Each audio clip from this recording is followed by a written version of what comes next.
আলহামদুলিল্লাহ, জামিয়া সুলতানিয়া ইসলামিয়া মমরুজকান্দি হাফিজা মাদ্রাসায় গভীর নলকূপের বসানো হচ্ছে। দেখেন, আগে নলকূপ বসানোর জন্য কত কষ্ট করতো এবং মাস লেগে যেত অনেক সময়। এখন আর হাতে কোনো কাজ করা লাগে না, শুধু মেশিন দিয়ে লাগাই দিছে, আস্তে আস্তে আলহামদুলিল্লাহ চলে যাচ্ছে। তো দিন যতই যাচ্ছে সব কিছুই আপডেট হচ্ছে। সাধারণ মানুষদের, শিক্ষার্থীদের জন্য ঠান্ডা পানি এবং আর্সেনিমুক্ত পান করানোর জন্যই জামিয়া সুলতানিয়া ইসলামিয়া মাদ্রাসার এই ব্যবস্থা নেওয়া। তো ইনশাল্লাহ ছাত্রদের জানি শান্তি হয়, তৃপ্তি পায়, জন্য এই কল বসানো হচ্ছে। ইতিমধ্যে আলহামদুলিল্লাহ কল বসানো হয়ে যাচ্ছে, আপনারা দেখতে পাচ্ছেন।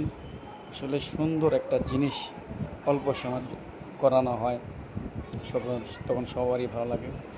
তো আজকে দেখতে পাচ্ছেন অনেক সুন্দর।